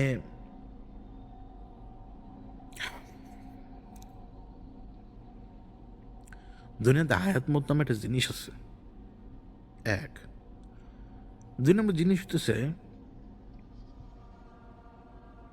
অর্গ্যানিক খাবার যেহেতু আপনার লাগবেই, তো সবার আগে আমি আপনাকে একটা কথা বলতে চাই, অর্থাৎ আপনি অর্গ্যানিক জাতীয় রোগে আক্রান্ত। তো যেহেতু আপনি অর্গ্যানিক খাবার খুঁজতেছেন, অর্থাৎ আপনার নিজের লাইফ আপনি নিজের ভালো মতো আগে হেল করে আসছেন। আপনার দাদা নানা কোনোদিন মেয়োনিজ খাইছে? হ্যাঁ, আপনার বাপে দাদায় কোনোদিন মেয়োনিজ খাইছেনি? আপনার বাপে দাদায় কোনোদিন বার্গার খাইছে? আপনার বাপে দাদা কোনোদিন হচ্ছে কি জানি বলে বিভিন্ন পদের সস খাইছে? আপনার বাবা দাদায় কোনো দিন ওই কি জানি বলে আরে চিজ খাইছে? হ্যাঁ, স্প্রেড চিজ, অমুক চিজ, তমুক চিজ, বার্গার সস, অমুক মেয়নিজ, তমুক মেয়নিজ, মেয়নিজ হ্যান ত্যান বক্কর সক্কর। আপনার বাপ দাদারি খাইছে নি?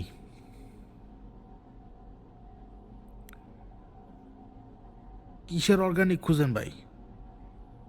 এই সব কিছু ব্যবসা আপনার গোষ্ঠী উদ্ধার করার জন্য। কারণ আপনার আক্কেল নাই, জ্ঞান নেই, কোনো কিছু নেই। বিপদে পড়ছেন, যে পরামর্শ দেয় সেইটার পিছনে দৌড়ান আপনার। কিসের অর্গানিক? কিসের অর্গানিক? আপনার ডায়াবেটিস হয়েছে কেন?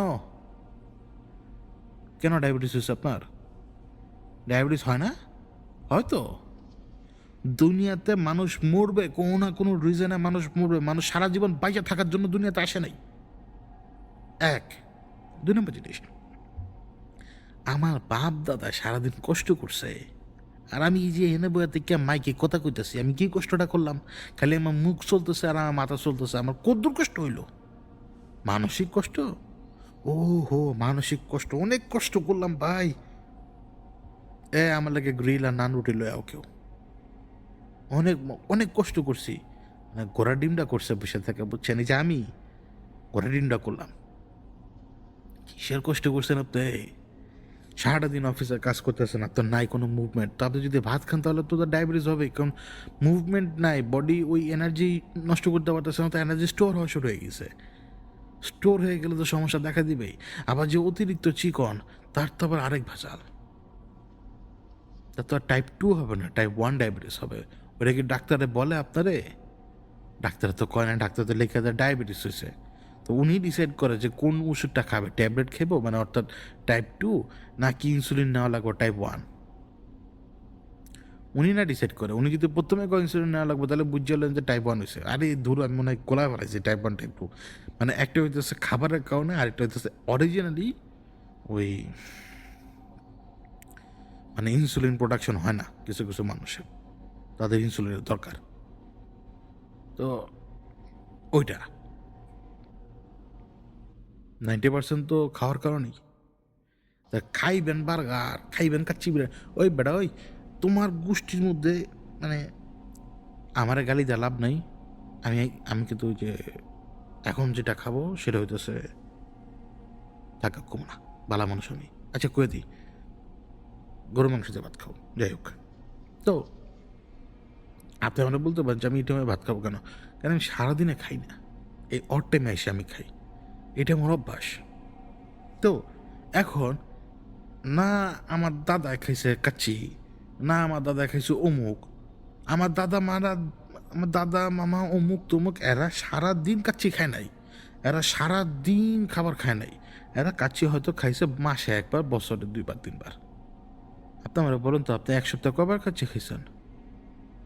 কয়বার? কয়বার খাইছেন? টাকা আছে তো আপনার কাছে, প্রোডাকশন আছে, মনে চায় বাইরে খাবার খাইতে বেশি বেশি। তো এই খাবারগুলো তো ক্যালোরি হেভি। এই খাবারগুলোর মধ্যে তেল। আমি ওই দিন এক জায়গা থেকে চুই ঝাল আনছিলাম, জানেন, মানে ওই দুপুরে খাবার খাওয়ার জন্য। তো চুই ঝাল আনছিলাম ভাই, আমি তেল ছাকতে ছাকতে পাগল হয়ে গেছি।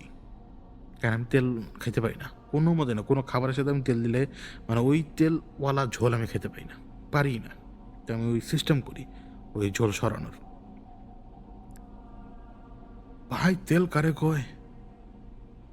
আমি আমার বউরে বলতেছিলাম যে আমরা যদি 1-1.5 কেজি গরু মাংস রান্না করি, তো এই পরিমাণ তেলই তো দিব এখন, তাই না? ওকে হ, বিশ্বাস করেন, তেল। মানে আমি অবাক হয়ে গেছি।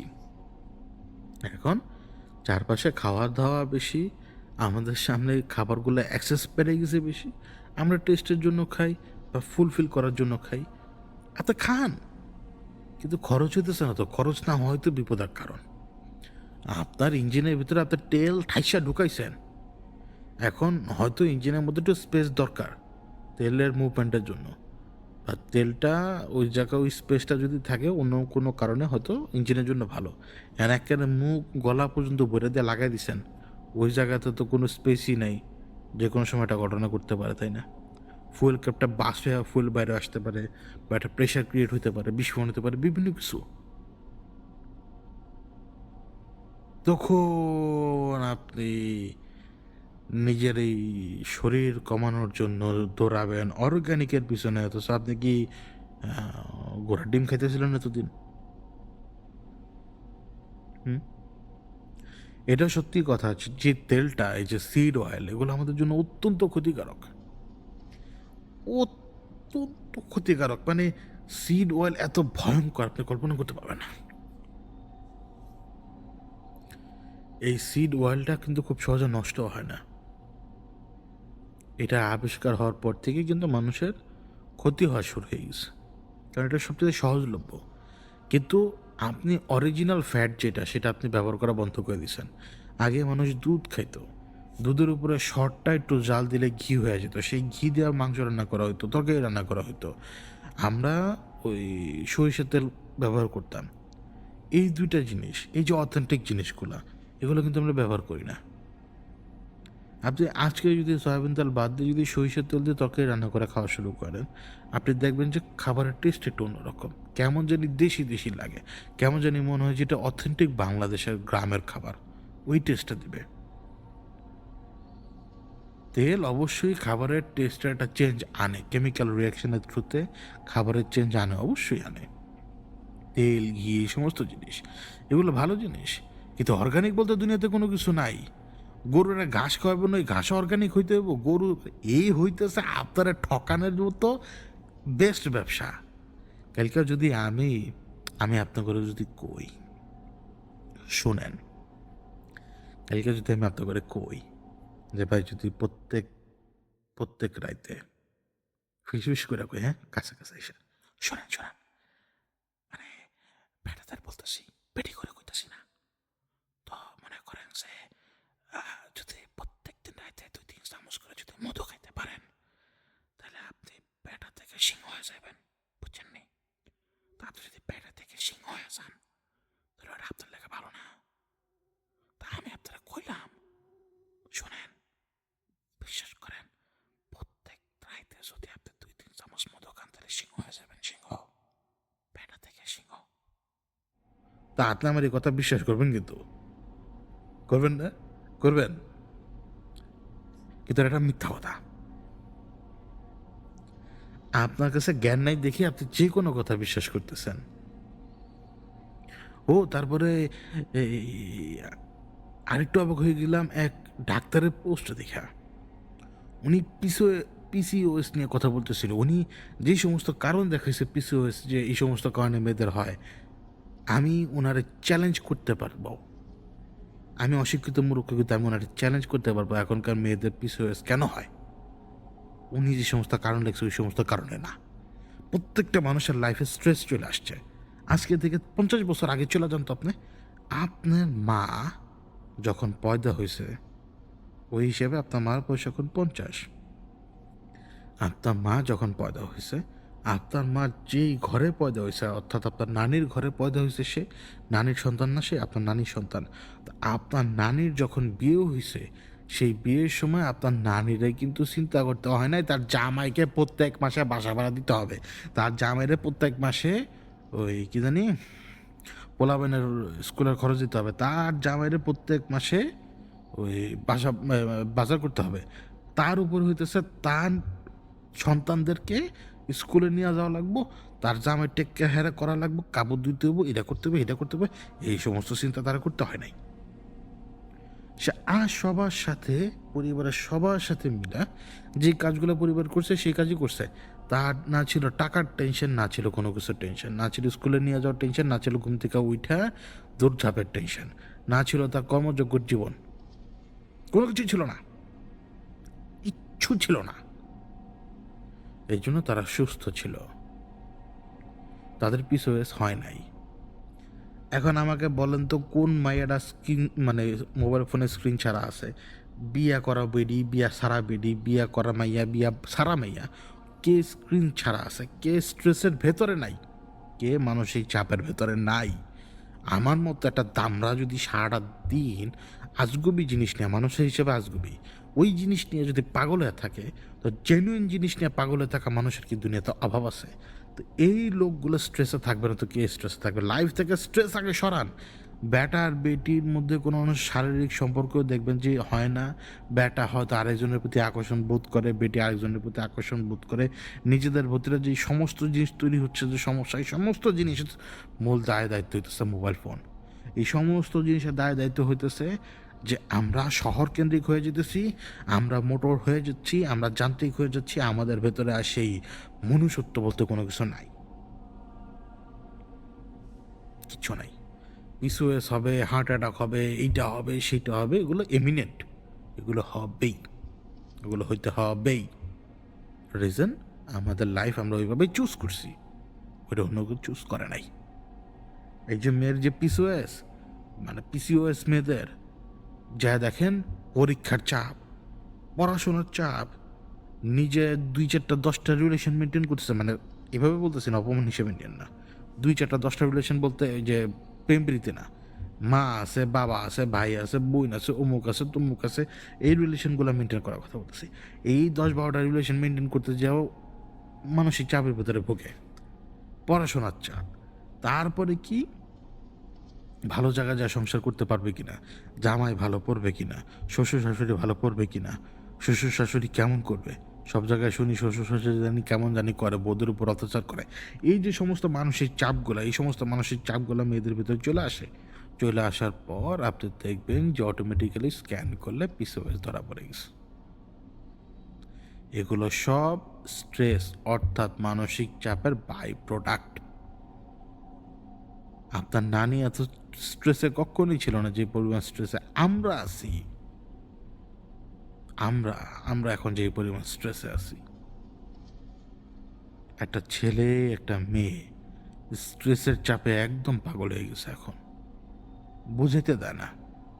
এই যে আমি যে কাজী ভাই, তারপরে আরো কয়েকজনের কমেন্ট তো পড়ি, এরা সবাই নিজেদের লাইফের স্ট্রেসে পাগল। এই স্ট্রেসের ভেতরে তারা ডুবে আছে, এই স্ট্রেসটাই তাদের লাইফ। তাদের জীবনে কোনো শান্তি নাই, কোনো সুখ নাই। এই যে আমি যে কোর্সটা চালু করছি, আমি কয়েকটা ভাইকে দেখি, মানে তাদের লাইফটা যে কি চাপ। আইসা 1 ঘন্টাই টাইম খায়া বেশ, মানে তার হাতে টাইমই নেই। এই সমস্ত কিছু বেটারা করে, বেটিরা করে, নিজেদের জন্য করে, যে এমন না তাদের উপরে জিম্মা রয়েছে। এই জন্য হয় সে নিজের জিম্মাদার নিজের, নয়তো আরেকজনের জিম্মা তার উপরে আছে। আমরা সবাই মানসিক স্ট্রেসের ভিতরে, কল্পনাও করতে পারবেন না, কল্পনাও করতে পারবেন না। এই সমস্ত অর্গানিকের ভোল চল, এই সমস্ত জিনিস থেকে দূরে থাকেন। শুধু একটা জিনিস মাথায় রাখবেন, যেটা আনহেলদি ওটা আনহেলদি, আর যেটা হেলদি ওটা হেলদি। গরু কোন জায়গার ঘাস খাইয়া দুধ দিল, এটা কোনো আমলে ম্যাটার করে না ভাই, বুঝছেন? এগুলো হলো গিয়ে সব ট্রিক। আর মধু খাইয়াও সেক্সুয়াল পাওয়ার কারোর বাড়ে নাই কখনো। মোবাইল ফোন থেকে দূরে থাকেন।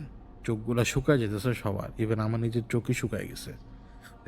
আমার তো সমস্যা অনেক আগে থেকেই, আমার নিজের চোখে শুক না, কারণ এই যে আলোর দিকে তাকায় থাকি মাঝে মাঝে চুপচাপ, স্ক্রিনের সামনে বসতে হয়, এখন কম্পিউটারের সামনে বসে এমন খারাপ লাগে, কিছু করার থাকে না। এই স্ট্রেস হচ্ছে আমাদের জীবনের বাই প্রোডাক্ট। জায়গা আল্লাহ হাফেজ।